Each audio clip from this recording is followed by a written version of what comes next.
we are not a hate group. We are not affiliated with any other Israelite group.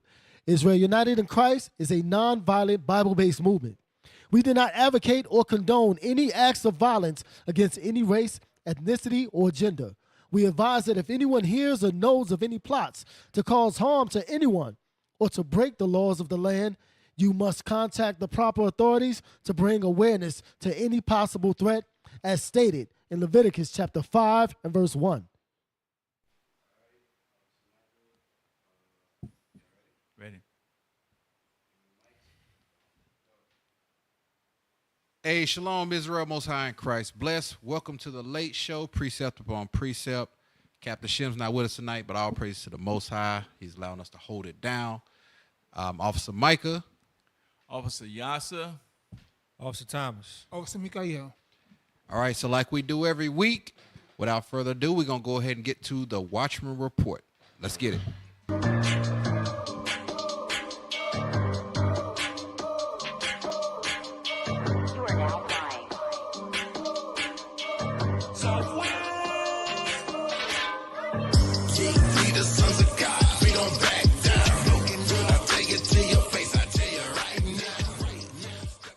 All right, shalom, Israel, Most High in Christ. Bless. We got a great show lined up this evening. Thank you all for staying with us. Let's go ahead and get the articles. Supreme Court lifts limit on Trump deporting migrants to countries not their own. So he's sending people everywhere he want to send them, and he's pretty much doing whatever the hell he wants. It's a good read. Go back and check it out. Next article. California mass shooting leaves 6 people injured. No arrests made. I mean, how the hell can't you find somebody that shot 6 people? Next article. Supreme Court rules for South Carolina in its bid to defund Planned Parenthood. All praises to the Father. Keep your legs closed. Keep your flies zipped up. Black man found hanging from a tree in New York. Police call it suicide. So I guess that's a suicide. And this concludes the Watchman Report.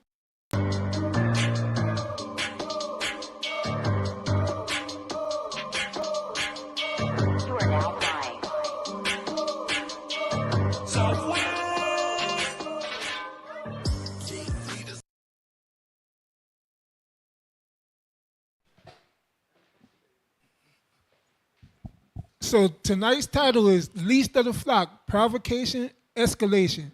You got the Ayatollah of Iran versus Israel. Iran versus Israel. This is the conflict. This is what's going on. This is what's hot topic, y'all. Let's get into it.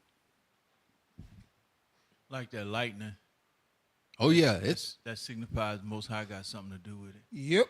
Oh yeah, so we're gonna go right in order. Tech team. My tech team is locked and loaded tonight. Lord's will and the spirit. So let's go ahead and get right into it. There's a lot going on in the world, Israel.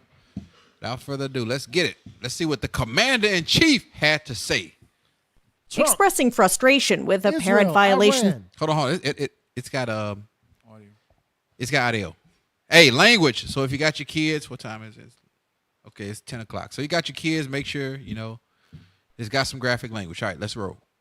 Expressing frustration with apparent violations of the ceasefire, President Trump used an expletive U.S. presidents simply do not say on camera. Quote, they don't know what the blank they're doing. I think they both violated it. I don't think I'm not sure they did it intentionally. They couldn't rein people back. I don't like the fact that Israel went out this morning at all, and I'm going to see if I can stop it. A short time later, from Air Force One, he posted on Truth Social, Israel would not attack Iran, and all planes would turn around and head home. Further writing, nobody will be hurt. The ceasefire is in effect. Tamara Keith, NPR News. So he's saying that Israel would not hurt Iran. Didn't they just go and drop bombs on Iran? So who are they following? They following their big brother. Let's get the next one. Read that. Come on, tech team. Trump really trying to save face because he really can't get a cap on Netanyahu. That's really trying to do. He's trying to save face because Netanyahu don't listen to Trump. Would you listen to him? You know what's crazy? It's not that. It ain't just Trump that he don't listen to. He didn't listen to Clinton. He didn't listen to Bush. And as we get later into the show, you'll see it, and they actually, their own tongue is starting to tell on themselves. They're starting to tell on what they doing, and a lot of people are going to hate the whore. Get that in Revelations. Let's get that real quick while tech team. They're going to turn on this place. And you got to think about it. Revelations.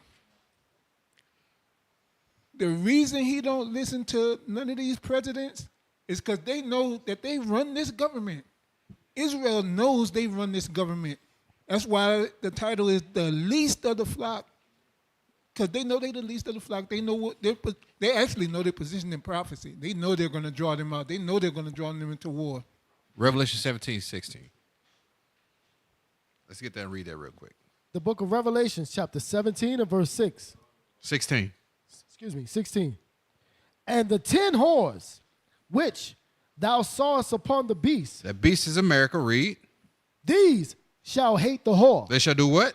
These shall hate the whore. They shall hate this place here. Because really think about America is the superpower right now.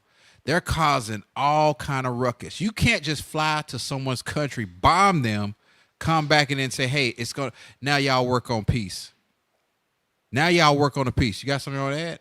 Go ahead. I was going to say, I don't know if we're going to get to it later on, but then we got a video where one of those leaders in the EU called Donald Trump daddy in a very disrespectful tone. Oh, yeah, we're going to get gotta to it. listen to daddy. We're going to get to it. Read the article. Let's go. White House video embraces Trump as daddy. Oh, here it is. Hold on. There it is. They did what? Read it again. White House video embraces Trump as daddy. That is disrespectful. You talking about the leader of the free world, the most powerful nation. And this is how they talking to him. This is how they insult him.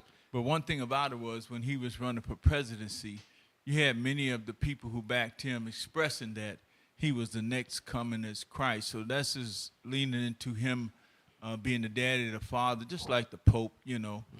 He's the ruler. He's the king. He's Big Daddy. He's whatever. He's leading us down the road to Armageddon. Yeah, they really trying to play in his face because he just made them up their percentage and pay the 5%. Yep. Right. And they really don't like that. They ain't got no choice. Everybody really don't want. Everybody knows how America is NATO. Without America's army, NATO wouldn't be who they were. So Correct. it doesn't benefit America to be in NATO, especially when they paying majority of the pay. And now that because Trump's trying to force them, trying to make them pay what they supposed to pay, because they ain't even paying what they want to pay. Yep. And it's playing to the fact that they play with words. Like when Israel attacks Iran, it's really the U.S.-backed satellites and that type of thing, and their missiles is really what's attacking Iran. And so, like you're saying, he's forcing their hand on what they have to do. They really would lean more towards less military activity and try to negotiate more. But this country here is not having it. We're going to get it. Scroll up and read the article. White House video embraces Trump as daddy after NATO chief's remark. Brussels, June 26. The White House embraced the moniker of daddy for Donald Trump in a video that it released after NATO chief Mark Rutte used the term in a conversation with the U.S. president. Daddy's home, the White House posted on X, along with the video featuring a song, Hey Daddy, Daddy's Home by Usher, and images of Trump. Y'all can jump in. Jump in. You Go can't- ahead. You can't make this. You stuff can't make up. this stuff up. You can't make it up. Daddy by Usher. Daddy's home by Daddy's Usher. Home by Usher. What? But his approval rate is very low here in the U.S. And the only people that's backing Trump at this time is a few loyalists. Everybody else they can see where the road's going to end, and this is not going to be good. So Daddy being home ain't going to save him. No, not at all. Read on. The images of Trump at the NATO summit in the hall. Rutte the Dutch Secretary General of the Military Alliance used the word daddy in an appearance with Trump at Wednesday's summit after the U.S. president berated Israel and Iran over violations of a ceasefire, which later appeared to be holding. So they call him daddy. You really got to think about it. He was pretty much saying the war between Iran and the Israelis, I'm not calling them the Israelis. He's pretty much usurping himself like he's their father. Like they don't know what the F they're doing. They really don't know what the hell they're doing over there. So now that's why they calling him their daddy. He's the daddy now. Meanwhile, the U.S. been involved with that war since way back when. They always been involved in the war, just like puppet masters. Yep. For 1948. Right. Continue. In response, Root laughed and said, and then daddy has sometimes used strong language to get them to stop. Man, this is how you know that politics is just a big game. And really they playing it in all our faces, because what president is supposed to be so powerful and so supreme, and you calling him daddy on national TV and all of these news broadcasts? It just shows you that it's all a big game, and it's only just for people to talk about when they go to work and on their lunch break, what they did to Trump. Meanwhile, they back doing whatever they do that's gonna profit them. And it suggests the fact that if he could tell them to stop bombing Iran, then he could have told them to stop bombing Gaza, which I think the number is up over 100,000, how many people they have killed and murdered, young children and women in Gaza. So if he really had some authority, he could have said, listen, stop this and stop that. But he's just, it's just for show, as officers bringing out. It's just for the lunchroom talk. It's the same daddy who said he was going to end the war in Ukraine in 24 hours. 24 hours. It's a long 24. All right, read on. On Tuesday, Trump said Iran and Israel had been fighting so long and so hard that they don't know what the F they're doing. He didn't say F, brother. Yeah, he said fornication under consent of king. That's what that means. That's what he Yeah, said. that's what he said. So when the police be messing with us, talking about you cursing, they need to go see Trump. He said a bad word. He said a naughty word. He said a naughty word. Chastising his children. Yes. Read. In an interview with Reuters after the summit, Root said he had used the word daddy to describe how some allies seem to view the United States, rather than about Trump specifically. Okay, drop that. Let's get the next one. That's all we want on that one. We're going right down the line.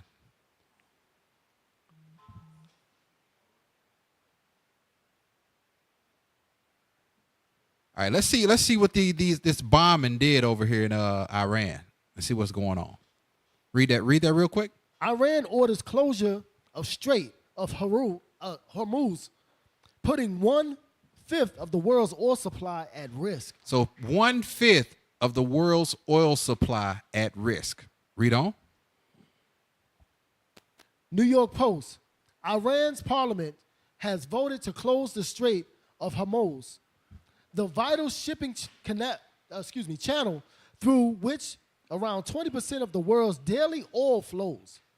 The move, which could block $1 billion in oil shipments per day. Read that part again. How much? The move, which could block $1 billion in oil shipments per day, is likely to send oil prices soaring. It will come into effect pending a final decision by Iran's Supreme Ayatollah. It's on the next. Assuming. Pull up the next one.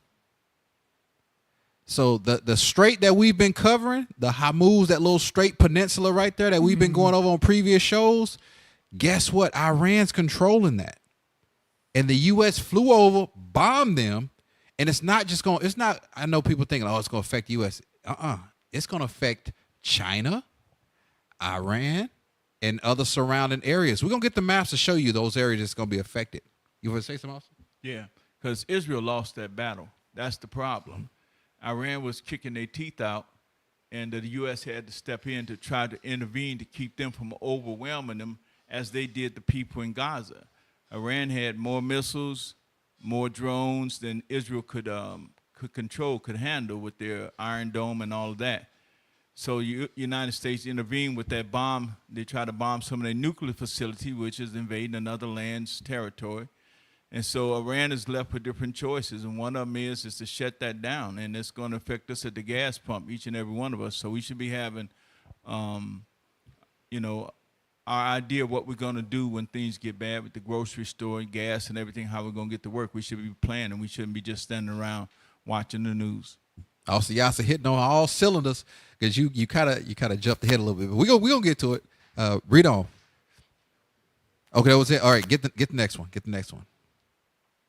I know y'all may think, oh, this stuff is kind of dry, but guess what? This is going to impact us here. Yes, sir. It's going to impact us. Yes. Play that video. Countries around the world are closely watching the Strait of Hormuz, known as one of the world's most important sea passageways. Iran's parliament has approved. Back it up. He said one of the most important sea passageways. Don't let that slide by you. Play on. Countries around the world are closely watching the Strait of Hormuz, known as one of the world's most important sea passageways. Iran's parliament has approved the closing of the critical waterway, and the final decision will be taken by the Supreme National Security Council. At its narrowest point, the Strait of Hormuz is about 33 kilometers wide. 33 kilometers. Look where it's sitting. You got Oman right there. That's the Strait of Hormuz. Captain Shim has been hitting on all cylinders with this. Hopefully y'all paying attention. Play. Lanes are even narrower. Iran controls the north side of the strait, while Oman controls the south. It is an important transit route for major energy producing. Look right there. You see, I wish we could zoom in. Look who one of the largest producers of crude oil is Saudi Arabia. Mm-hmm. You got Kuwait right there. You got Iran. You got Saudi Arabia. You got the United Arab Emirates.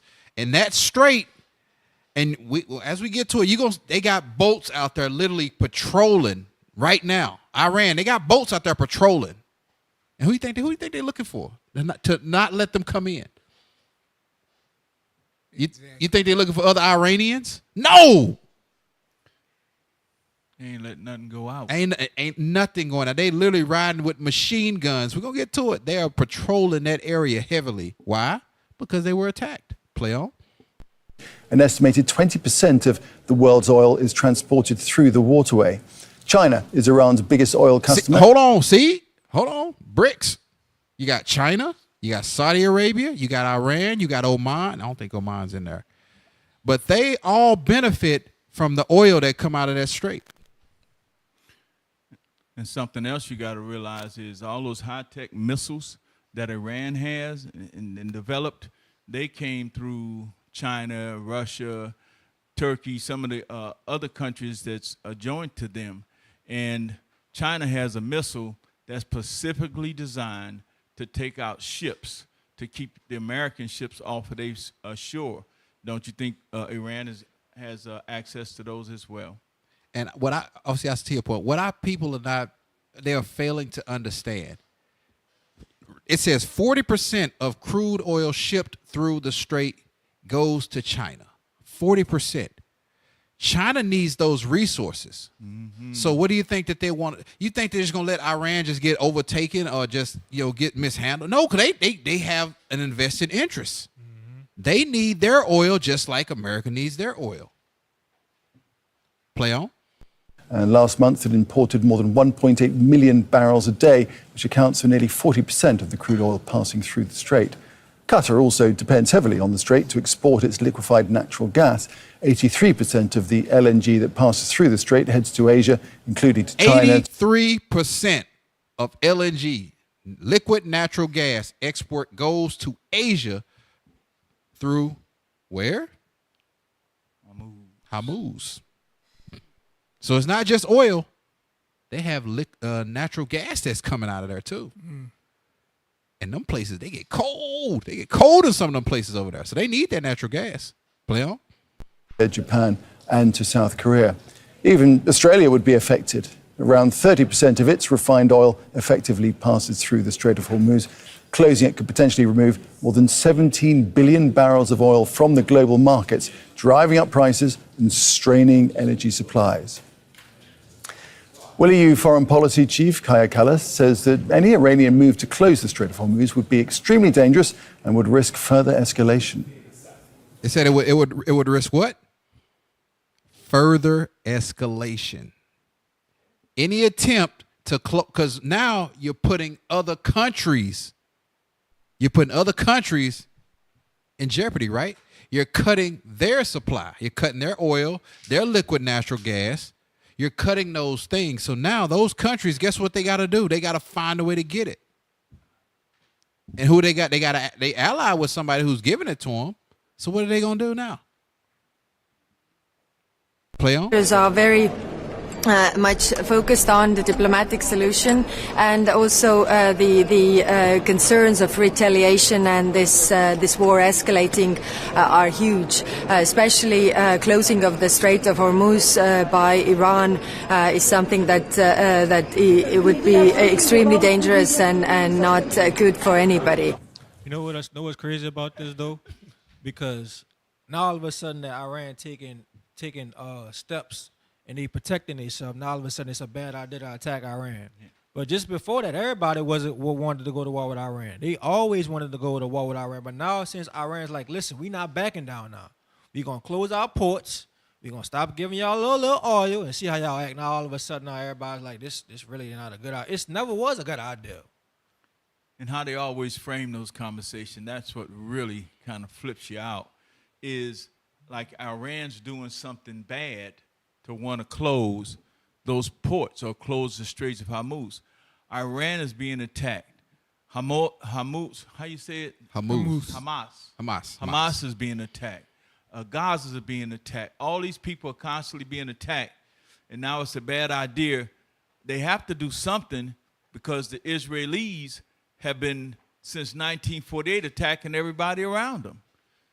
So you can see that it's kind of a situation where, like the scriptures speak about, them not knowing their way out. They can't really figure out how they're going to have peace over there. They're going to end up in a big war. And real quick, get Jeremiah 49 and verse 20. Because to Alciasa's point, the least, they call them Little America for a reason. Alciasa hinted on it earlier. For every one missile that the Israelis fire, Iran's got two. Right now, it's the Jewish people over in Israel. They do not have the munitions to sustain a battle. So what do? They calling a big brother, Big Daddy. Big Daddy. They drawing Big Daddy in. What they call him, Daddy? Daddy's home. They calling Daddy into. That's what they pulling Daddy into the war. I just want to guess. I ain't gonna sing that. Read that. Watch this. The book of Jeremiah, chapter 49 and verse 20. Therefore, hear the counsel of the Lord that have taken against Edom, that he had taken against Edom. Read. And his purposes that he had purposed against the inhabitants of Teman. That's some fake Jews. Read, come on. Surely the least of the flock shall draw them out. Mm-hmm. Surely he shall make their habitations desolate. So the least of the flock shall draw them out. The reason they have this battery in their back and they are attacking everybody because they know, hey, Big Brother gonna come in and help us. We can keep poking everybody in this region. We bombing the hell out of Gaza. And don't think that the United Arab Emirates, the Iranians, and the other surrounding Arabs, they're seeing what's going on with those people in Gaza. They're paying attention. And that's what I'm telling you. Just go back to the video, watch. Because they paying attention to what's going on with this video right here. They paying attention. Now to Ahmed Halal, who's the MENA director, who is the MENA director at Global Counsel, that's a strategic advisory firm, joins us now from Doha. Great to have you with us to discuss this important issue. First of all, just tell us, how would Iran actually enact the closure of the strait? What would it actually do? Well, they would have to do it very quickly in order to ensure that the ships that they would use wouldn't be targeted by American and Israeli and regional navies. They would effectively mine the waters of the Strait of Hormuz to ensure that, let's say, U.S. shipping interests are targeted if they are passing, or Israeli shipping interests. Hey, see, hold on right there. This is what I was telling you right here. See that flag right there? You remember when they bombed and killed Soleimani? Mm-hmm. That's the flag that he had. He was like one of the top generals? Mm-hmm. He was one of the top war generals in the country. Look at that. That was that freaking submachine gun right there. No, that's a heavy caliber. That's like a used to shoot down tanks. That's a big caliber machine gun he got right there, like a Dishka. But notice what he said. He said that they would mine the straits. Once they would do that, then there would be issues going forward for everybody once they put those mines in the water. So they taking their time making decisions. You got to remember the Iranians, the Persians have a long history of fighting in wars. So they ain't in a rush to do anything. But once they do it, it won't be $2.60 at the gas pump. It'll be more like $8.60 at the gas pump. So they making their moves slowly, calculated. Even all of this build up to fight against the Israelis. This has been a long time coming. Right. Because remember, America has got heavy sanctions on Iran. Mm-hmm. They've been having sanctions on them for a minute, so this not really hurting them. They got all the oil. This is affecting everybody who gets the oil from them. So they like us. We used to be in Poe. Right. But you got to think about it, right? With BRICS, it said China gets like 40% of the oil from the Strait of Hormuz. Yeah, Iran's going to close down the Strait of Hormuz, but that doesn't mean they're not going to ship that oil to China. Exactly. Still. Exactly. But the United States gets the three largest importers of oil to the United States is Canada, Mexico, and Saudi Arabia. And they got to come out of where? And Saudi Arabia has to come out of the Strait of Hormuz. They got to come out of the Strait of there you go. And China can alternatively, they backed up to Russia. Mm-hmm. And so they can make routes to bring in oil to China in a very short time. And that's why they've been having all these meetings on their contingencies, what they're going to do in case of this or case of that. So the West is already in trouble. And the fact that they blew up the Nord Stream pipeline put Europe into danger. So you can see that it's a lot of things that's being played out. But the stress that's going to be on the West is going to be rough. We all going to feel it. Oh, yeah. Play on? Go ahead. Play. That if they are passing, that would be the means by which they would block the Strait of Hormuz. Okay, so that's how they would enact it. But would it actually be easy to stop them doing that? Well, I think if they did do it, the response would be extremely swift because of the importance of the Strait of Hormuz to the global economy. 20% of seaborne oil and 20% of LNG, liquefied natural gas, has to transit the Strait of Hormuz. So the American Navy would be very careful to respond quickly because it would cause a massive inflationary shock to the global economy. It would particularly affect. He said it would cause a massive inflation. It's not something that'll just, like maybe we'll feel it like 3-4 years down the line. It said it's going to cause a ripple effect quickly. Mm-hmm. Play on. Quite insulated because it is a net energy exporter, but it would particularly affect the economies of Europe and Asia. Europe because of its increasing reliance on the region's hydrocarbons following Russia's invasion of Ukraine, and Asia because 80% of the oil and gas that leaves the Strait of Hormuz is actually destined for Asian economies like China, India, South Korea, Taiwan, etc. So you got to really meditate on that. You think that they're going to allow their supply to be disrupted? No, they're not. They're not. You really think about it? They're not going to sit by and just say, well, I guess I'll just allow people to just freeze to death and let our cars sit in the street. They're not going to do that. Everybody don't got a Tesla in China, do they? No, they ain't driving Teslas over there. But they got contingency plans. Oh, yeah, they do. For sure. This was almost done. Go play on. United States are effectively insulated. In fact, I guess the US could benefit. Absolutely. Well, so could the Gulf on paper, because the higher oil prices are good for their budgets, obviously with a lag. But the U.S. is today the largest producer of oil and gas. It's producing more oil and gas than any country in history, as a matter of fact. So it would be a beneficiary because the price of oil and gas would go up. So it would be selling at a premium.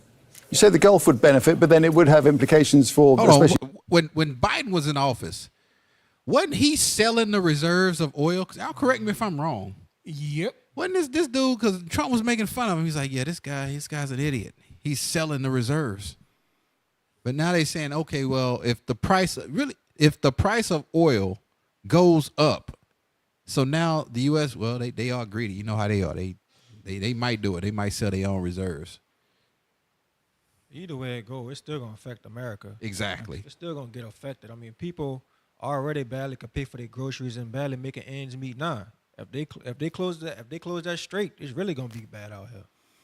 But that goes to show you, the mascot of the United States is the eagle. And it goes to show you how far ahead they look. They've been capping the oil wells off in the Gulf for the last 50 years, knowing that it was going to come down to, resources as we get down towards the end. So they do have massive reserves that they can go to because they were capping theirs. That was the deal they made with Saudi Arabia. We were buying Saudi Arabia oil cheap and capping ours. But at some point, we don't have the reserves or the massive oil reserves that Russia and Saudi Arabia and them have, and also South America. So it's, no matter what, it's going to come down to that struggle over those vital resources. All right, we can drop that one. Let's get the next one. I got it timestamped. Because time do go quick. Good gosh. While we're waiting on IT, let me get Mark chapter 13, verse 8. Because, the leadership been touching on this stuff. All of this stuff is happening for a reason. Notice how it's escalating, but very slowly. It's like it's getting bad, but it's getting bad smooth. Like it's all, everything falling into place how it's supposed to. Read that scripture real quick. The book of Mark, chapter 13 and verse 8. For nation shall rise against nation. Read. And kingdom against kingdom. And there shall be earthquakes in diverse places. And there shall be famines and troubles. And what? And troubles. Read on. These are the beginnings of sorrows. The Bible says that these are the beginning. This is the beginning of sorrows, meaning there ain't gonna be no peace. It ain't gonna be no make America great again. It ain't gonna be no we gonna go back to being great. No, this is the beginning of sorrows, not just for them, but for us too, for the whole world. That's all I got. And when you mention make America great again, that's my first thought is they see what they're running into. That's why they want to go back in the other way. Let's go back to how it was. When they had total reign over the planet, took everything they wanted, set up all the deals they wanted, Saudi Arabia, all those different deals, and those things are coming to an end. And Trump's trying to reinforce it and take it back to where it was. But unfortunately, you can't turn not unfortunately. Fortunately, they cannot turn the clock back. All right, Israel, we're going to go to our next segment with Officer Yasser, the book review. So stay tuned. We got more of the show coming up after the book review. Stay with us. I got the power. Come on. And the whole world in my hand. You want this? How? My hand is warm. I got the power. Come on. And the whole world in my hand. You want this? How? My hand is warm. I got the power. Come on. And the whole world in my hand. You want this?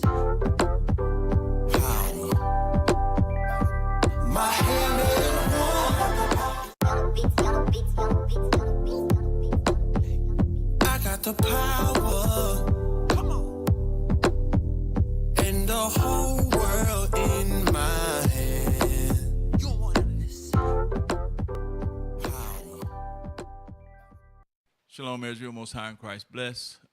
We're coming with another book review. This book review we're going to get into, we're going to initially just go into the book and kind of detail about it, but it's relevant to today with a lot of the attitudes that we see in the earth today, especially toward the so-called blacks, Latinos, and Native Americans, right? We see the peril that the so-called Latinos are in, and it's going to cascade over into the others as well. The book is called White Rage, and it's by a lady named, let me get her name right, Carol Anderson. She's a PhD. She went to school, got a PhD in Ohio, and she now serves at a prestigious college, Emory, I believe it is, that she's serving in. And her book is a non-fictional book. In other words, it's a real research book that's going to detail history. Because I know today a lot of times they say this country is not inherently racist. The word inherently leads into the fact about historically. That's what it leads into. It gets its history, which is it's a heritage. And it does come from racism, slavery, abuse of the people and stuff like that in this country. So, Officer Solomon, let's get the first one. Let's just read that top part from Anderson Curl going down, real quick. The Unspoken Truth of Our Racial Divide. Summary and Study Guide. Carol Anderson, PhD. This study guide consists of approximately 36 pages of chapter summaries, quotes, character analysis, themes, and more. Everything you need to sharpen your knowledge of white rage. Now, we see that often in this country. They make jokes about what they call a woman Karen. They make jokes about Karen, but that's really white rage. You know, somebody can be sitting in their car or walking in the park, and people go off on them. That's part of the white rage. We also heard earlier about somebody being hanged. Let's get down to the part, because we ain't going to have enough time, where it says chapter 1's focus.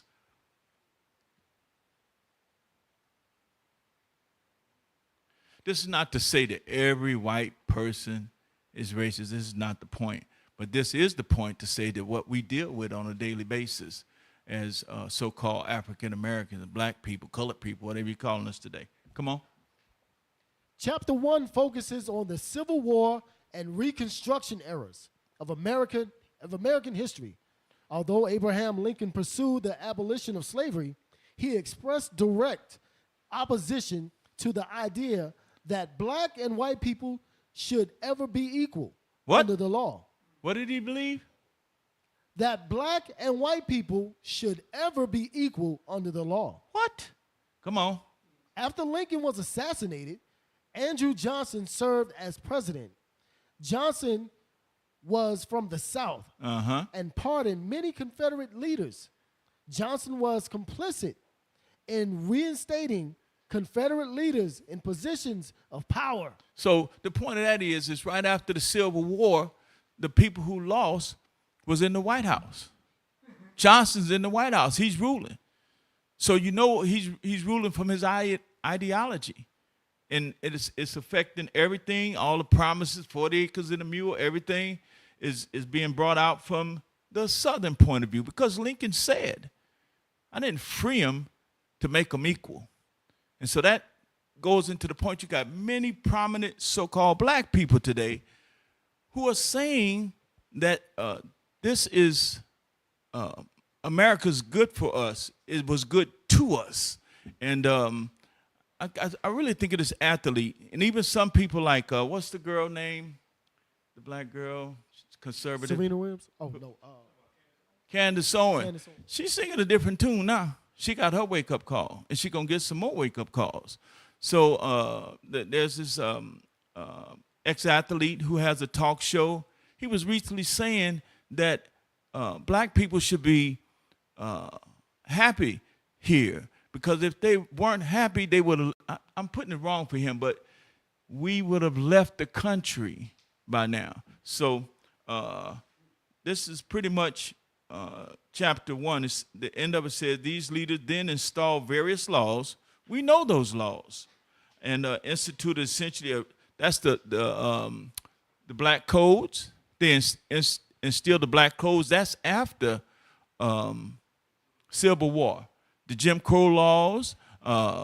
It's just a bunch of them. So this book is going to be very focused, and we're going to try to get into the book itself and show some pages with the history on it. But it's got about I forget, about 10 chapters, 5 chapters we're going to go through. And so that's it for the book review. Most High and Christ bless. I got the power. Come on. And the whole world in my hand. You wanted this. Power. My head. Hey, Shalom Israel. Most High and Christ bless. Why do you subscribe? IUIC New Orleans, subscribe. Go to our YouTube page. Help us to grow. Comment, like, share. What's going on? Make it happen. I don't care about no Hebrew Israelite. We know that Jesus was not a black man. But some of us use our race as idolatry. I don't care. The Negro said that those people over there are the Jews. See, his church won't challenge him. We will challenge him and say, prove it in the Bible. Prove that white folks in the Bible is the ethnic Jews. And right now, we blitzing 2819 church. They already called the law on us. We just got here. They saw the men of the Lord in order. We saying Christ is black. Did they show you this image at all? No. All of a sudden, not put on there's a a woman problem. garment. There should be no cross-dressing. Who did John come to baptize on the Jordan River? New Testament. Did he baptize anybody in the face of the earth? Bring it out. Or did he baptize the Israelites? Read that. Christ is the derivative of ground. The word still does not go out void. Trust and believe. Hey, the seed has been planted in many people. They see the purple and gold. They understand we're here to do a mission, and the mission has been complete. Your son is in the image of Jesus, and he's saying no. I got it mixed up. Do you know what Matthew 20:19 means? Do you know? They don't know. Love it. Y'all stick together. This is what we supposed. This ain't supposed to be. This love right here.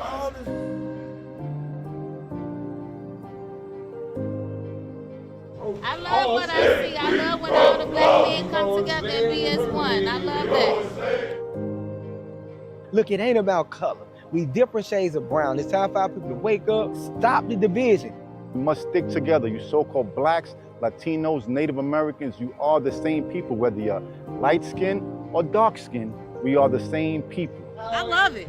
I love the movement. I think this is great, especially in these poverty areas in Chicago. They definitely need to come out here and step all around the south side and the west side. Get these young boys off the streets and get them something else positive to do besides standing outside and making noise and gangbang. Está muy bien que el apoyo para todos y echarle ganas. Bendiga. Así es. Amén. Don't worry about if your brother looks lighter than you. He is your brother. The so-called Latino is your brother. The so-called black man is your brother. We are the 12 tribes of Israel.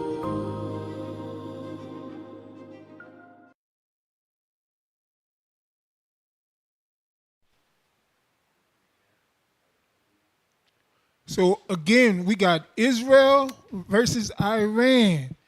Least of the flock, provocation, escalation. Y'all see the escalation going on in the Middle East right now? Israel is the least of the flock. Hey, they stirring the pot right now. They stirring it up. They hitting the hornet's nest, as they say. And they definitely provoke everybody. Oh, yeah. Yes. They Walking damn sure around doing talking about, I heard Netanyahu quoting from the Bible. Shame on him. Shame on him, that Ukrainian. Hey, didn't he call the people in Gaza, he called them Amalek? Yeah, yeah. Shame on Amalek trying to push off. He should not quote history or the Bible. He doesn't know none of it. Hey, but it says that in that book, Who's Esau, that Esau would try to deny that they are the people. Yeah. They got to. People of the caucus? No, who's Esau? Who's Esau Edom? He tried to make it seem like they not eat them. Boy, they eat them. They eat them. All right, let's get this article. Not the article. Let's get the video. Let's get the first 3 minutes of this. Trump's ceasefire had expired, which created another. Is that the beginning? No. Go to. I want the first 3 minutes first, because they ain't gonna know what he's talking about if you don't hear the first 3 minutes. Bag it up. Here we go.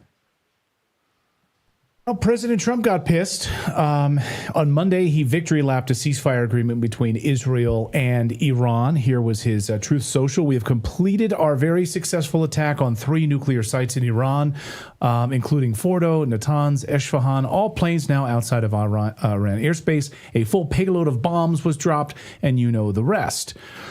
And then on Tuesday, Israel defied him and continued to fire against Iran. So this is why they call him daddy right here. He said, look, here's the thing. They already had the bombs loaded. They already knew what they were going to do. They said, well, shoot, daddy dropped them. So what did they load it up? He said, hey, don't drop no more bombs. What did Israel do? Play on. Watch this. And then Trump posted this. Israel, do not drop those bombs. If you do, it is a major violation. Bring your pilots home now. Donald Trump, President of the United States. They got no shalom. Remember when he was warning Hamas? She said they didn't get no peace. No peace. They didn't get no shalom. No peace. They loaded up. Yeah. Shalom. They did not even get those niceties this time. It was, we're talking to you. Now, the president spoke on his way to the NATO summit, reflecting what a lot of us have felt, and even dropping this F-bomb we warned you about it. The president is clearly pissed. Watch.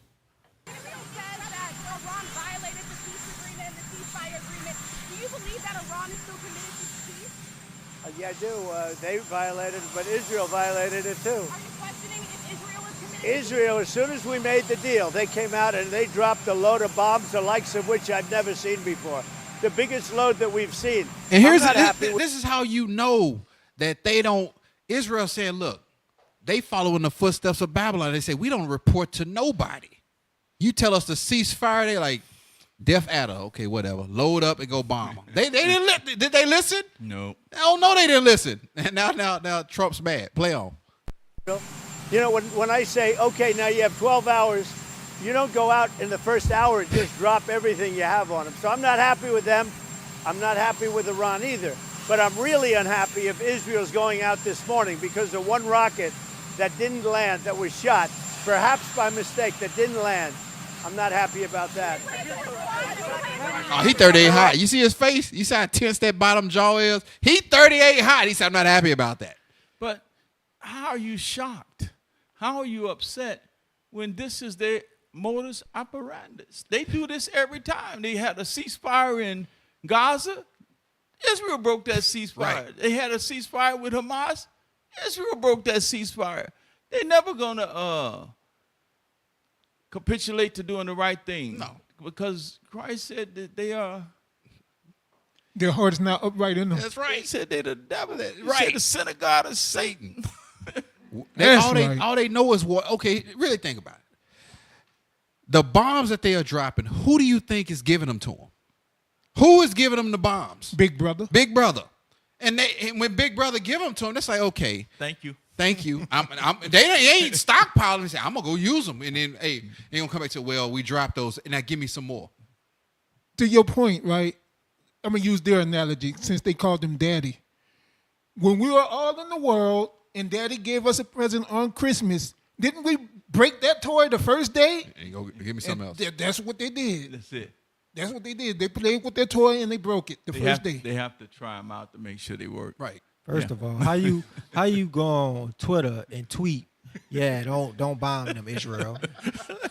First of all, that's stupid right there. Yes. Then second of all, Netanyahu's still on trial. He got pending trial for war crime. Right. He following daddy. Daddy a felon. Right. He's like, well, hell, he doing it. I'm gonna really think he's following the blueprint that was laid out for him. That going on Twitter is childish. It's immature. Yeah. That's what it is. Because if you think about what's going on, people are dying every time this stuff happens. When the bombs are over here, we just say bombs are dropping, but actually hundreds and thousands and even up to millions of people are dying. And so it's very childish for him to talk the way he does. Immature. Hey, I'm surprised his Twitter account still works because ain't him and Elon Musk still beefing? Yeah, they still beefing. Yeah, I'm surprised his account still works. Elon ain't shut him down. I didn't fall for that. Yeah, but play on. We basically have two countries that have been fighting so long and so hard that they don't know what the fuck they're doing. Do you understand that? Oh, yeah, he bad. Decorum. He said they don't know what they doing. They know exactly what they doing. They doing what you taught them. But what he's actually delivering the message to Israel when he says we're going to be fighting so long, he knows that Iran ain't going nowhere. Nope. It's about to be on. And we can't keep covering your tail is what he's saying. And if we pull back, you're gonna be in hell. That's it. He need to cut it out. Iran is a mountainous area that has natural fortification. Half of them bombs they dropping on Iran ain't hitting nothing but some rocks. And Iran is also taking counsel from Russia. Mm-hmm. And they listening, but they saying, okay, before we make war, let's go talk to Russia. Because Russia's like, okay, use a necessary amount of force. That's it. But don't exceed it. That's it. Israel, they're like a dog chasing cars. But go ahead, play on. That's one of them Judah names. That's pretty clear terms. I understand, sir. It's a very clear message. And then later on the airplane, he was asked if he wants regime change in Iran, and he returned to the diplomacy that we'd be, And does he want regime change after all? Listen. Do you want to see regime change in Iran? No. If there was, there was. But no, I don't want it. I'd like to see everything calm down as quickly as possible. Regime change takes chaos. And ideally, we don't want to see so much chaos. So we'll see how it does. You know, the Iranians are very good traders, very good business people, and they got a lot of oil. They should be fine. They should be able to rebuild and do a good job. Hold on. You really got to think about this. You just came into my country and dropped bombs on 3 of my facilities and say, yeah, I really want to continue to do business with you guys. You've been killing my head leaders left and right. Exactly. Bombing my studios. He bombed Soleimani. He said, yeah, I saw the shot. I just took it. This ain't a free throw. He killed the guy. He's like, they raised the red flag, and he went right back over there and just like, yeah, I'm just going to bomb him again. Yeah, I want to continue to work with you guys. I'm just going to continue to drop bombs on you. You can't make that stuff up. Nuclear, but other than that, they should do a great job. So all right, we want to bring... He's returning to diplomacy that we saw when the peace talks began. So we're going to bring in journalist Max Blumenthal now from the Gray Zone. We want to ask him his thoughts on this. But first of all, Max, given Israel's history with violating ceasefires, why is this a surprise? Hey, they really should. People really should read the book, The Art of the Deal, because Donald Trump has actually been saying this since the 80s, that the way you make America great again is you destabilize everything so that this current economy collapses and then they have to rebuild. And they're banking on all the resources in the United States to rebuild. Y'all got to understand, this man that went bankrupt 7, 8 different times and rebuilt. So this is what he does, and he's running America like one of his corporations. Married 3 or 4 times. Yeah, so he just destroys everything and starts over. Go ahead. All right, let's get this next timestamp. Trump's ceasefire had expired, which created provoked 4 waves of Iranian ballistic missiles, including one that. I don't know if I want them to catch it. What this editor is talking about. This is Max Blumenthal. I think that's how you say it.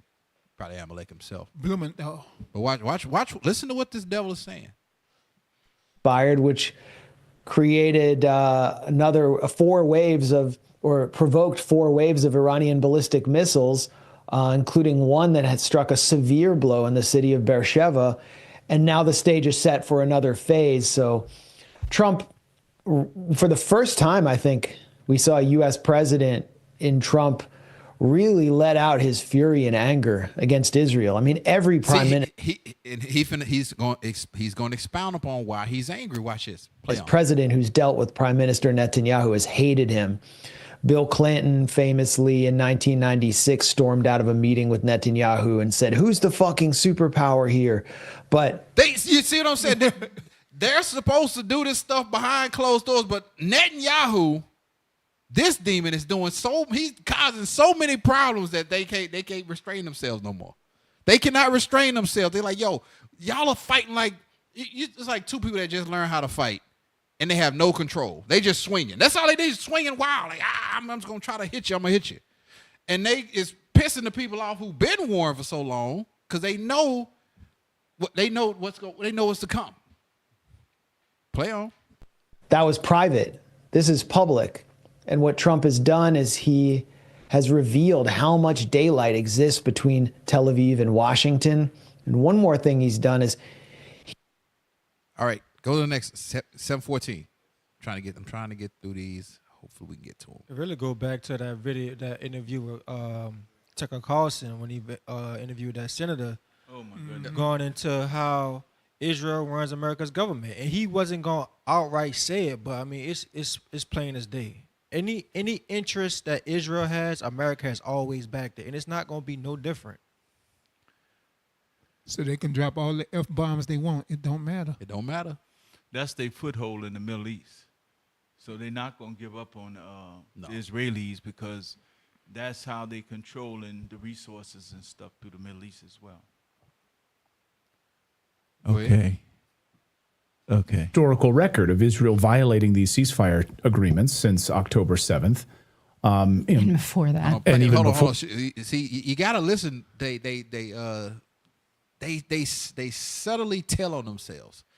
Watch what the lady said. Just back up just a little bit. Not to the bunker. We don't need to protect our life. We don't need none of that. You know, and then we have a historical record of Israel violating these ceasefire agreements. They say they have a historical record. We just covered that. We literally just if you blinked, you missed it. They said they have a historical record of Israel violating any treaties. But what did President Trump do? He put out his tweets. Hey, it's a ceasefire. The ink wasn't even dry yet. They had the bombs loaded and were headed that way. It makes Trump look bad because thank you. He said he was going to stop the Ukraine war in a week. He said there was a ceasefire. I said, I never heard Iran say that or Israel say that. So that's just Trump talking. Maybe he didn't write it in they gibberish that they understand. That's probably why they just loaded up the bombs. Wasn't in Yiddish. They were the Yiddish. They couldn't understand it. But go ahead. The ish. October 7th. And before that. And even before that, I mean, over 3,000 violated over 3,000 ceasefire terms since October 7th across Gaza and Lebanon. So what makes us think, are they delusional to think that this? Wait. Yeah. So, okay. So we awaken here. He said they violated over 3,000 they calling since October 7th. Netanyahu a war criminal in a three-piece suit. He won it. Netanyahu say F your ceasefires. Exactly. But like we were discussing, it's Psalms 55. Yes, sir. 21, is that right? Verse 20. Yeah. Verse 20. Get that, read that. And if we're looking at the news and seeing what's going on constantly, they had the big deal going down in California with trying to deport people. They had everybody's attention in California when they made the strikes over in Israel. So go ahead with that. The book of Psalms, chapter 55 and verse 20. He hath put forth his hands against such as be at peace with him. He hath broken his covenant. Whoa, my goodness. How many times? Over 3,000. Over 3,000. Over 3,000 times. Go ahead. The words of his mouth was smoother than butter. Yeah, we're going to do it, man. You know what? Let's be friends. We neighbors, man. And meanwhile, they getting, go ahead. But war was in his heart. Yeah. Right. Meanwhile, he getting his tanks closer to the line, getting his planes gassed back up, getting some more bombs from the United States, right? Because he going to break that covenant. Every time he going to break that covenant. Go ahead.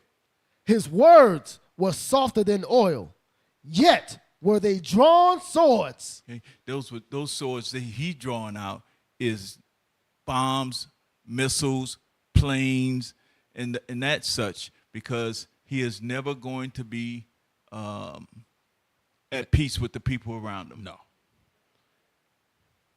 Go ahead. Play on. October 7th across Gaza and Lebanon.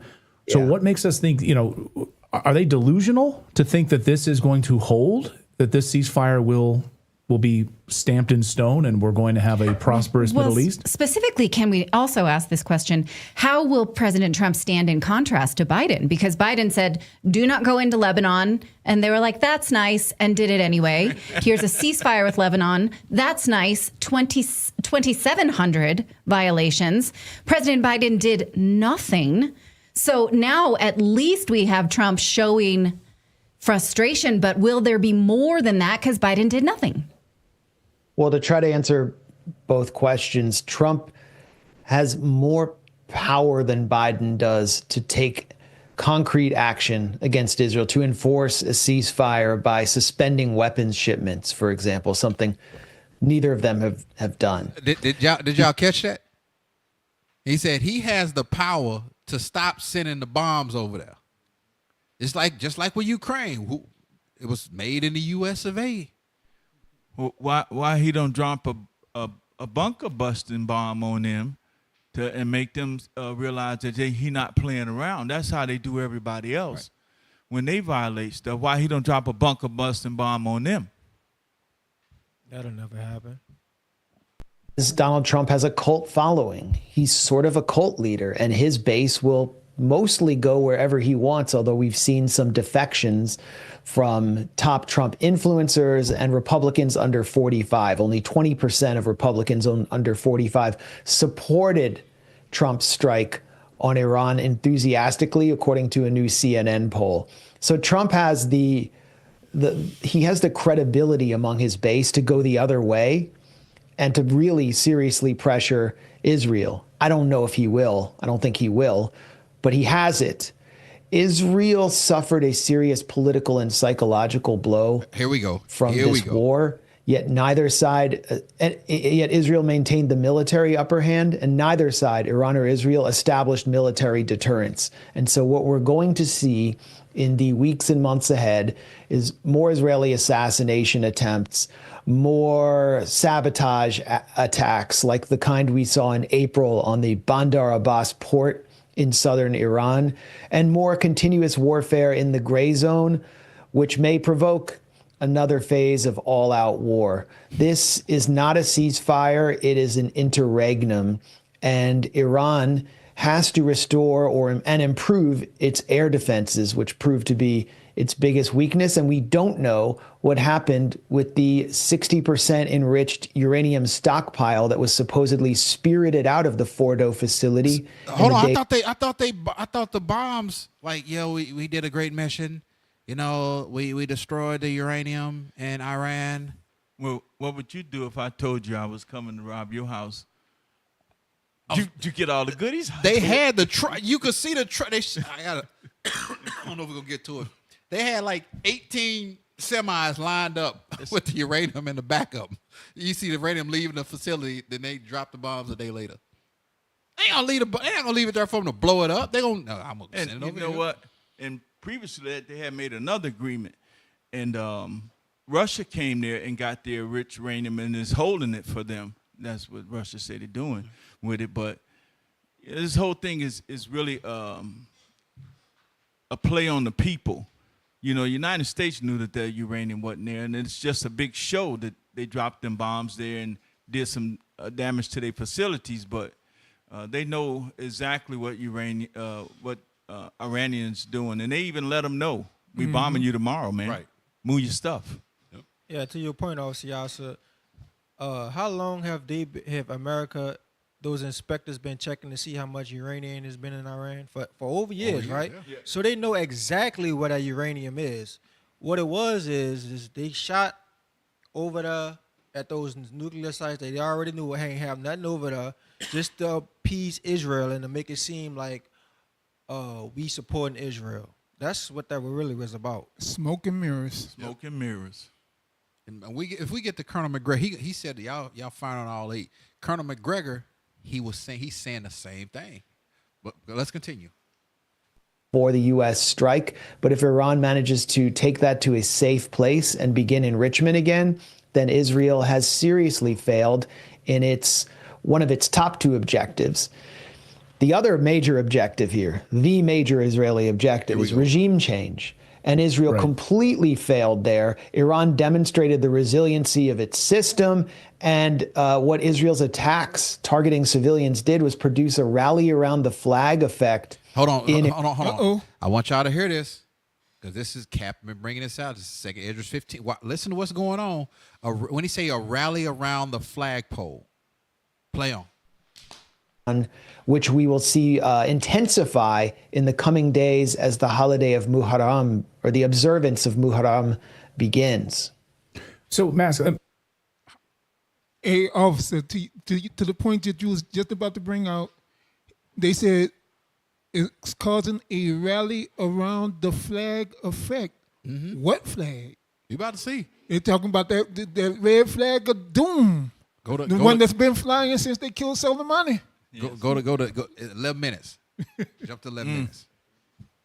They're never going to be happy unless the regime is ousted. So this ceasefire, I don't see how this the ceasefire holds. I don't see how they just go back to their corners and call it a night. I think there are two camps in the Israeli establishment. One is sort of the Likudnik, fanatical messianist camp that Mark Levin, the kind of astroturfed AM radio carnival barker who is a never Trumper, is giving voice to. And there's another that sees what Trump did as shortening the war to Israel's benefit and to Israel's relief. The fanatical camp has a sense of inviolability because of the wars of extermination it carried out in Gaza and the blows it struck against Hezbollah. And they think that Israel's sort of this invincible lion. They're delusional. There we go. He said they're delusional. Why? Listen to this part next. Listen closely. Because Iran managed to seriously puncture the colonial psyche of Israel by physically penetrating Israel's Iron Dome, its multi-billion-dollar, multi-layered air defenses. And this did serious psychological damage to Israel, did economic damage. I mean, they struck like a major tech park in Beersheba. They hit Microsoft over there. Those people in Israel now are looking to pretty much flee the country that they stole or that they were placed in. They're looking to get up out of there. They violated them. Yeah, that's what happened.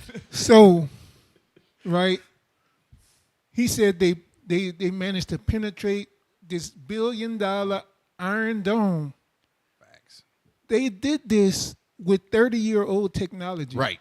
And those missiles that they shot, and with 30-year-old technology and strategy, because they shot the old missiles first. Exactly. Because they knew that the Iron Dome would intercept those old missiles, and right behind them came the real ones that they were shooting. And cheap drones. And the Iron Dome is shooting $1 million missiles at $600 drones. So who's winning that battle, right? And remember what Russia said. Russia said if a country with nuclear capabilities gets involved, they essentially are forcing the hand of Russia. The Lord is mustering up the battle. That's why we got to pay attention. Play on. Soft offices. This is going to cost Israel a lot in foreign direct investment. Israel's credit rating is going to be downgraded again, but more importantly, it has harmed the Israeli psyche. Israelis are different from others in the region who are accustomed to the continuous warfare. See, like the Gazi, the Ishmael over there in Gaza, they used to getting bombed. There was a video of a woman. She was in a news reporter. She got bombed. I don't know if y'all can find it. She got bombed. She didn't nothing. She just like another day at the office and just moseyed on out. And she just ducked and got out the way. Ducked and got out the way. Okay. They ain't like that. They run around and see when they get it, they whatever the hell they be talking about. Those ZZs on. They run around screaming all crazy, but they're like they not battle hardened like Ishmael over there. Hey, to that point, can we get 2 Timothy 1:7 just to prove that these are not the people? They're not the people. And it's actually him too, because Max Blumenthal is actually a Israeli himself too. He's the Amalek too. Read that 2 Timothy 1:7. Chapter 1 and verse 7. 2 Timothy. Oh, 2 Timothy. Yeah, spirit of fear. I'm gonna stay in the spirit over there, bro. Yep. Come on. The book of 2 Timothy, chapter 1 and verse 7. Uh-huh. For God hath not given us the spirit of fear, but of power and of love and of a sound mind. The Lord did not give the Israelites the spirit of fear. They said they got a weak psyche over there right now. So these Israelis are showing y'all in the spirit that they're not the people. All praises. Tech team, they got it. Put it up real quick. 'Cause this is what he was talking about. Like these people here, when they get hit, they just like, okay, yes, another day at the office. Right. Yeah, go ahead and finish this one out. Of Israel, they can receive more punishment and demonstrate steadfastness, where Israelis are accustomed to this kind of colonial existence and waging one-way wars of extermination. And now Iran has shown that their air defenses can be penetrated and there's nothing beyond it. And Iran can potentially improve on that. So I think Israel also wanted this ceasefire. Israel was suffering, and all parties involved, the U.S., Israel, and Iran, wanted this for their own reasons and are going to each claim victory for their own reasons. But Israel is the one that will have to, in order for its survival, initiate a new war. So for them to survive, they have to initiate a new war. But they needed that. It's like let's say, I don't know how many of y'all used to watch Mike Tyson growing up. Mm-hmm. When that bell rung, and whoever his opponent was in the ring in his prime, they were praying for that bell to ring. They're like, you know what? This guy's killing me. Ding, ding. Oh, thank Lord. The bell rung. Now they whichever corner they go back to get their legs back under them. That's what Israel is doing right now. Mm-hmm. They have to have that. Like he's saying, they got to go back. Hey, big brother. Hey, daddy, I need my stuff because I'm running low. That's what it is. They were getting pummeled. They getting beat up. They not built for that. So in other words, when you bully a bully, he becomes a punk. There you go. And also, the United States is stretched out. They can't afford to supply the Ukraine with the ammunitions. In fact, I had read an article where they moved some of the Iron Dome equipment from Ukraine to Israel to try to protect Israel. That leaves Ukraine open. They're trying to fight on multiple fronts. And Russia was already putting a beat down on them. So Israel, United States, Ukraine, all the people from the West is fighting. They're struggling to maintain an edge in this war. All right, let's get the next time stamp, and then we want to get Colonel McGregor. We don't want to. I like him. Yeah, he was dropping some jewels.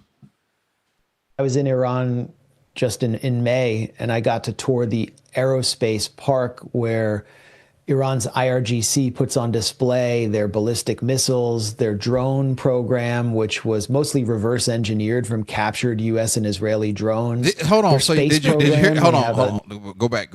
Hey, that might have went over some of their heads. He said, I got to go tour where the missiles is at. And I'm noticing they are reverse engineering the stuff that's coming from Israel and America. Play on.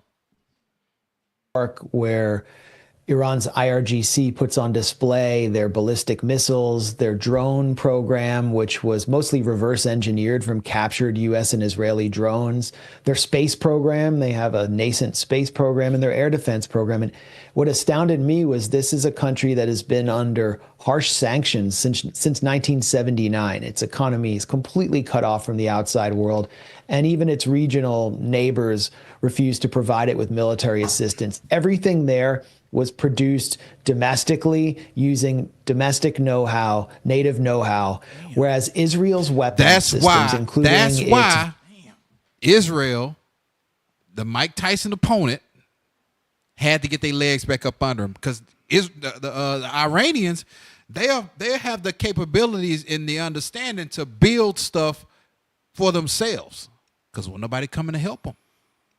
But what the Israelis, you know how they say when you give somebody something, they don't appreciate it, but when you work hard to get it, you appreciate it a lot more. And that's kind of go ahead. That's kind of sad because he mentioned that all the people surrounding Iran is not assisting them, yet Iran is the one who's helping the Arabs because Iran is Persians and they're helping them. So Iraq and the other nations around them ain't even helping them, and they doing all of this on their own. That's pretty impressive, and that's why Israel says they can't have a nuclear weapon. Right. They don't do it. They're not helping them yet. But to that point about Iran being the Persians are Elam, and in this world they're considered really intelligent. So it's not surprising that they're able to reverse engineer and do all this stuff without any assistance. Well, Elam is India. Yeah. And so they can go over there and go to school. Right. Yep. And they got all of that kind of stuff too. So go ahead. Continue. We almost done. Iron Dome system, its Arrow system, relied on the U.S. taxpayer to fund them. And then throughout this war, Israel... Hey, wait. Run that back. Yeah, he was going to bring it on home. Go ahead. Systems, including its vaunted Iron Dome system, its Arrow system, relied on the U.S. taxpayer to fund them. And then throughout this war, Israel took for granted that the U.S. would send destroyers to the Red Sea and the Mediterranean to knock down Iranian ballistic missiles. They took it for granted. Yeah. They said, hey, it's like that. Well, I know I got my big brother behind me, so I'm going to go start a fight. I know he ain't going to let me get beat up. They took it for granted. Now watch what happened. Read. Play on. The U.S. and their Jordanian vassals would be taking down Iranian ballistic missiles. And so the U.S. was involved from the beginning directly in this war, just in a quote unquote defensive capacity, and only got involved offensively after Trump violated the will of the American public and his base in order to strike Iran on behalf of Israel. So it's how can you get mad at Netanyahu for violating your will when you don't listen to the people that you rule over? That's the point. Yes, sir. Yes, sir. That's the point. That Israel, the so-called Jewish state, cannot survive. Wait a minute. What did he just say? Yeah. He said the so-called Jewish. They tell it. I was telling you. know. They start telling on themselves. What's that song 64? They make their tongue fall on Own themselves? tongue fall on them. Watch me. He been get a little heavy. Go ahead. So it's obvious that Israel, the so-called Jewish state, cannot survive a second without the protection and funding of whatever Gentile authority is in Washington. Wait a minute. Hey, I'm telling you. But they know how far to go saying it. He don't go too far. Yeah, they about to cut his mic. But he said the Gentile authorities is helping him. What he's telling you is the Most High not backing them. Right. Come on. Right. Come on, let's bring it on. Actually, Israel's foreign minister Gideon Sar said this about a month ago. If U.S. weapons shipments are suspended, Israel will collapse and cease to survive. So boom, that is right there. That's it, right? He said, look, if they stop sending the bombs, them Israelis finna leave up out of there. They cannot sustain a war without the backing of the U.S. They can't do it. Continue. Israel's colonial existences, whereas Iran has demonstrated it can survive virtually alone and still maintain status as a kind of regional power. So Israel's in a race against time. Hey, pause that real quick. This colonial word he keeps using is bothering me. That word is a code word for oppressor. Yeah. Their oppressive state is in jeopardy. They're no longer the oppressor in that land, is what he's saying. All right, and that's why I think they're going to seek to reinitiate another conflict with Iran. All right, let's get Colonel McGregor. Let's get Colonel McGregor because time is running. Did we read that? Oh, they waiting on that. Let me get one. Oh, y'all got it? Yeah, they got it. 49 seconds. Now listen. Now you got to listen quick. I know it may be kind of dry to some people. But just bear with us. There's some good, heavy points in here. Play on. Schedule. Colonel, was any bona fide military purpose served by the United States of America spending $100 million to drop 30,000-pound bombs on empty tunnels in the Iranian... Go back.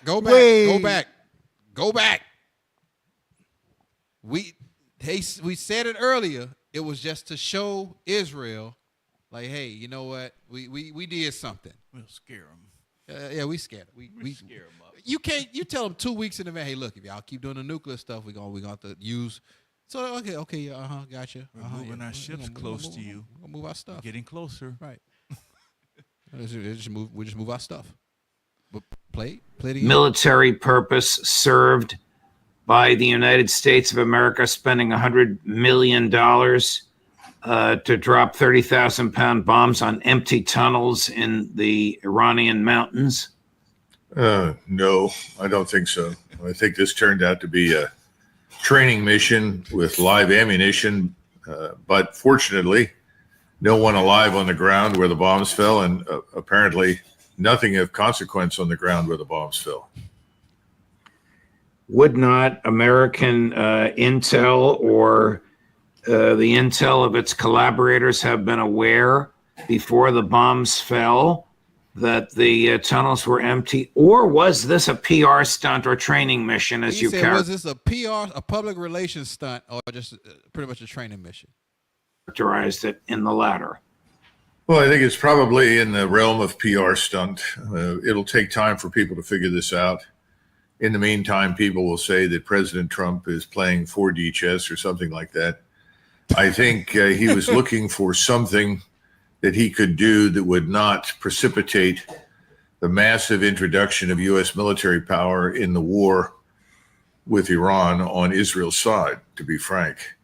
And I think we informed the Iranians. The Iranians did not apparently take us under fire. I don't even know if they, employed their radars to track us. I have no idea. We're not being told the whole truth. But if I watched that particular news conference, and it struck me that this Air Force 4-star, who's now the new chairman, was less than entirely comfortable with everything he was saying. He was what he's saying. What Colonel Douglas McGregor saying. This dude ain't no slouch. He's a combat veteran. He's a colonel, field grade officer. What he's saying is this guy was lying. That's what he's saying. Like this guy's lying. He was forced to lie. Right. He had to lie. He wasn't comfortable with it, but he did it. Right. That's what he's saying. He didn't do with lying. Play on. Fair to use the descriptions that Secretary Hegseth did. This was brilliant. And that President Trump used, it resulted in, he said this as recently as this morning. Now pay attention. I want y'all to pay attention to what Colonel finna say after this. Go ahead. After the New York Times reported that people in the military are saying the tunnels were empty, he still said it, totally obliterated their nuclear program. Well, when the truth is ugly, only hold on, stop. Go back. Watch what he say. When the truth is ugly, I want y'all. It could be beautiful. And I think go back. They missed it. I should have shut up. That's my. Go ahead. Back it up just a little bit. Watch what he says. Watch what he says. Totally obliterated their nuclear program. Well, when the truth is ugly, only a lie could be beautiful. And I think that particular lie is very appealing. And we're going to stick with it. Again, it may be in his mind a way to get out from under the demand that his donors are making, that he join the war against Iran by attacking them and essentially rescuing Israel from its perilous state. That's the only thing I can come up with. It's not going to work, Judge. These things don't work. Ultimately, they fail. Let's now see whether or not this ceasefire has any staying power. He is keeping the United States in the war with NATO against Russia in Ukraine. Is he in danger of leading us into a new war in the Middle East? Well, at the moment, I think he's done his best to avoid it, to be frank. I think it dawned on him that he was playing with very serious fire. All sorts of terrible things could happen. You have in the background of all of this, of course, the threat of disrupting the oil flow through the Straits of Hormuz. Okay, so the oil flow through the Straits of Hormuz. How is it? Nobody in America is talking about this. Everybody knows about. Well, let me digress. He's talking about it. Our people over here, they ain't thinking about this.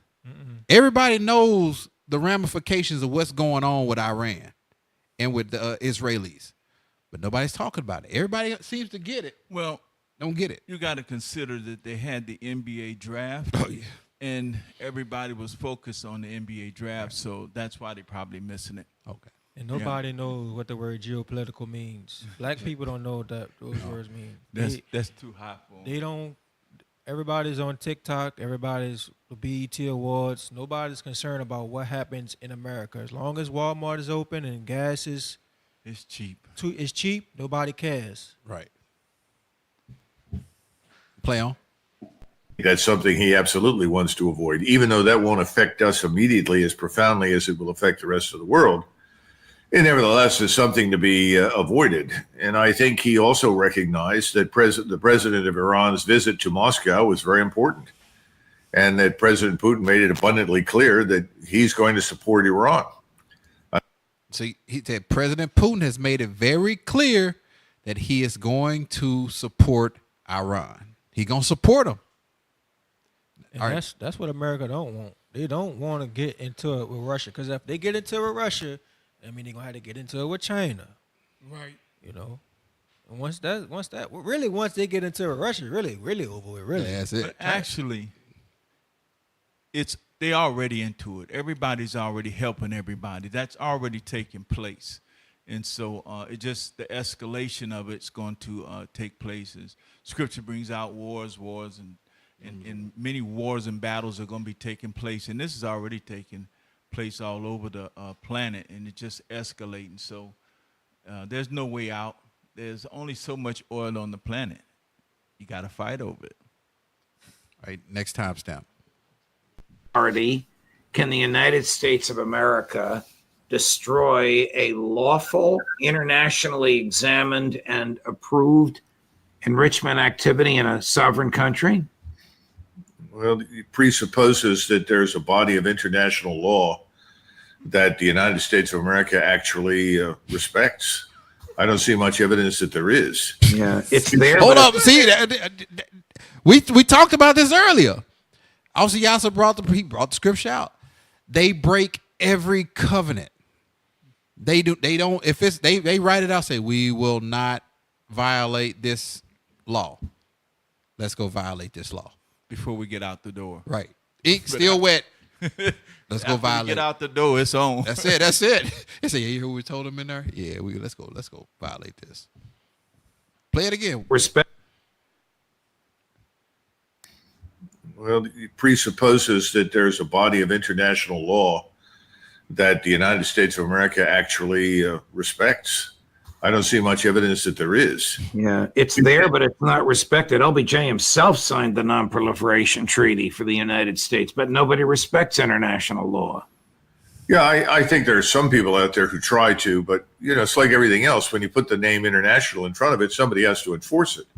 Who's going to do that? That's the problem with the United Nations. It's a good idea, well intended, but no one is going to enforce anything. I think President Trump is also very concerned about the state of affairs in Israel. No doubt he was told that the Israelis are on the verge of running out of missiles. Hold on. I want y'all to pay attention, because we're going to, we get close. Pay attention to what he says right here about the missiles that the Israelis are firing. Pay attention. Economy is not just in ruins, it's going to collapse. This man Smotrich, who's one of the more fierce advocates for mass murder in Gaza and elsewhere, actually spoke publicly and said we've got maybe a week left. And now nobody in Israel will admit that. Nobody, certainly at the top.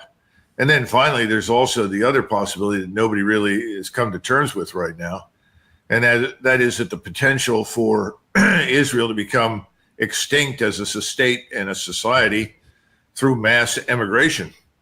People are leaving, and more people are likely to leave. People are doing what? In which case, the 9 million man state of 2 million Arabs and 7 million Jews will consist of 2 million Arabs and substantially fewer Jews. So I think Israel is in trouble. And the notion that somehow or another they hold the high ground and hold all the cards is a little ridiculous.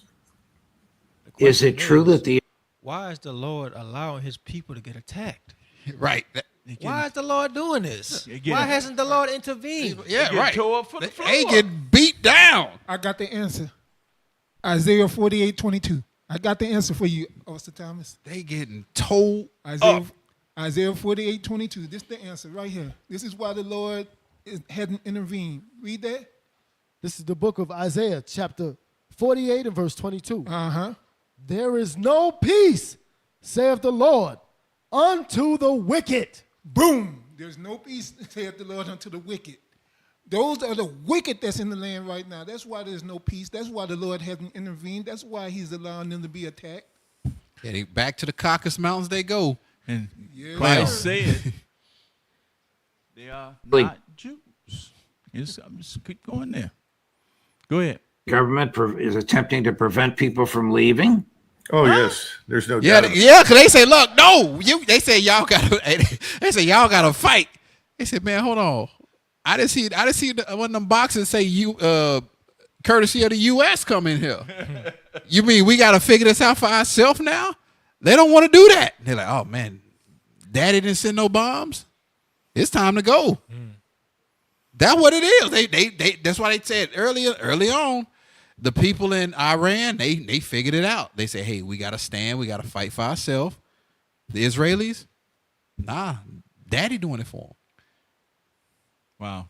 I know one of the things the Iranians made a mistake with their nuclear facility. They had they agreed to the inspections by the nuclear agency. Israel did not agree to that. So when it came time to bomb their stuff, that's who's telling the United States and stuff where all their stuff is buried, is the people who doing inspections. Right. So now recently they said they're going to stop accepting inspections so they can go somewhere else and hide and make that bomb and hit them with it. They're not going to inspect the Israelis because you pretty much just looking at the stuff you got. It say the same thing. It say made in U.S. It just they stamped it in their Jiddish. It still say made in U.S. So they just pretty much they already inspected it in the U.S. but they sent it to them. True that the Israeli government is attempting to prevent people from leaving? Oh, yes. There's no doubt about that. I've had people tell me that point blank who sent me notes about it from Israel itself. It just sound like the same thing they was doing in Ukraine. Yep. It was forcing people to stay. Well, the people they forcing to stay are American citizens so that they can get hit. And then America, the Israeli can say, look, they're killing American citizens over here. So that they can continue to pull on America for on lure them in. Yes, sir. Come on in here. Come on in here. They killing Americans. Y'all got to help us. These are American citizens. Think that the so-called ceasefire, and I don't mean to demean it, but if it's not in writing, who knows what they agreed to? And as far as I know, there is no writing. Whatever President Trump announced before.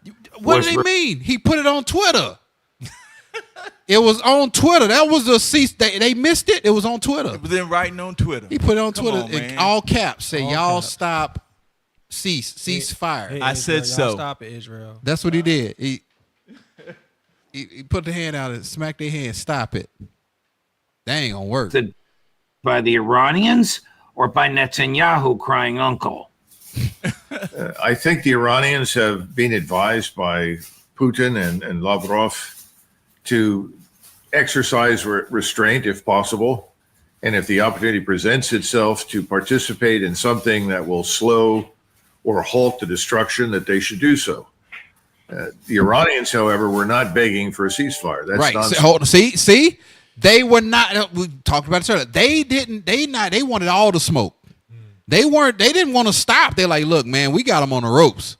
Let's go ahead and get it done. They say we just getting good at this. That's That's it, right. Man. They figured it out. Like, hey, we've been. You got to think. You've been working out your whole life for this fight, and somebody been fighting for them, and now you got them up against the ropes. Like, no. And I even heard him. He said, he was talking about their force. He said, we haven't even used our ground troops. Right. Let's get them in the fight. Hey, I'm gonna use an analogy similar to yours. When Muhammad Ali fought Ernie Terrell. Remember, Ernie Terrell didn't want to call him Muhammad Ali. He could have knocked him out early, but he showed some restraint so he can continue beating him up. That's what Putin told Iran. Right. We know y'all got him, but show some restraint so you can continue to whoop them and punish them. So Iran said, "What's my name?" Right. Tell me what's my name. Yeah. Oh, okay. Yeah. All right. But continue on watch. He gonna drop it. He gonna drop the hammer. But the Israelis very definitely needed one. Now, how long will this last? how rapidly can we replenish what they've fired? You know, somebody said to me late last night. Here it comes. Watch this. The Israelis have probably fired off in terms of missiles in 2 weeks what will take 2 years to reconstitute. Back that up again. Back that up again. Oh, back that up again. That's not good. That's not good. Unless the U.S. is overnighting these missiles to the Israelis, they done depleted their little old stockpile. America giving them $3 billion a year anyway. So what the hell they doing with that? They shooting off these missiles and these bombs like a new brother that fresh in the truth shooting off the scriptures and not knowing what he doing. Nope. But if They're you just reckless out here. If you think about it, the way Russia and Iran is handling the situation, using the drones and the ballistic missiles, they're actually combining to drain the U.S. resources down. That's what they're doing, right? Russia has been in no rush to take the land they take, and they just continue to shoot over wave after wave. The Ukrainians at first was holding up pretty good, but now they're moving, Russia moving pretty rapidly. It was the same thing with Israel. He said 2 years to replenish that? That means our manufacturing processes isn't fast enough. Exactly. And if they throw China into the mix, who really ain't doing much right now, man, they can outproduce everybody 10-1. They can manufacture. Oh, can they manufacture? Oh, yeah. So it's going to get ugly. They don't got no child labor laws over there. We're going to finish this out. The Israelis have probably fired off in terms of missiles in 2 weeks what will take 2 years to reconstitute. In other words, you know, they haven't got enough left to defend themselves. And you've got 2 missiles have to be fired in response to every 1 missile coming in. 2 missiles have to be fired for every 1 missile that's coming in. I didn't write this. I didn't create this content. This is what the colonel's saying. 2 missiles have to be fired to intercept 1. That sounds like rope-a-dope. And I've even seen higher statistics because the newer missiles, you were mentioning they use the older ones. The newer ones are more sophisticated. Right. The ballistics can actually change direction, and so it's making Israel miss, and it's making them shoot themselves with their own missiles, and they deploying 4 to 5 missiles trying to catch 1. Now, this goes to show you how weak the Iron Dome really is, and it's just a front to show that they really need America. That's what it really boils down to. They better not get rid of Northern Tribe here because they do a lot of the work, brother. You better bring them back. They can help you make your things. On the other hand, as an Israeli official, I think it was Gavir, mentioned about a week or 5 or 6 days ago, we completely underestimated the Iranian missile arsenal. They did. And the Iranians have been very straightforward and said that, you know, we'll stay in this as long as it's required. So hold on. Go back. The Iranians said, look, they underestimated them. They said, well, we can stay in this as long as y'all want the smoke, we're going to give it to you. That's essentially what the Iranians are saying. As long as y'all want to fight, we got it. And I think they're pretty excited about using their missiles because they built them. So they know how they work. Israelis, on the other hand, they were given to them. So I'm just going to use them all liberally. They ain't working out. And the Iranians have been very straightforward and said that, you know, we'll stay in this as long as it's required. So I think, the Israelis may have 2 more weeks, 3 more weeks before they're completely run out. So it said they may have a few weeks before they run out. So all praise to the Most High. That's our time, y'all. Oh, before we forget, donate. I'll see after does. Oh, it's me.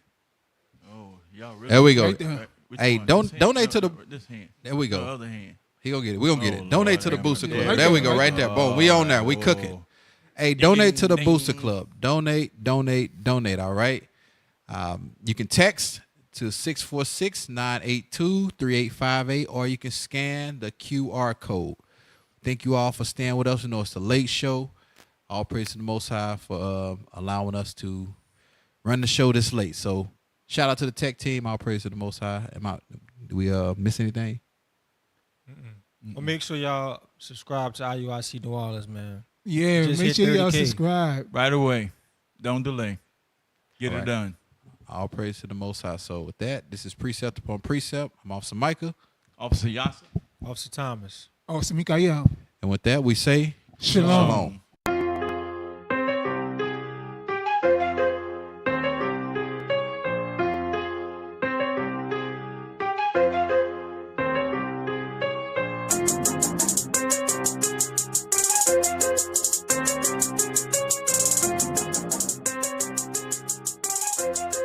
Love, love.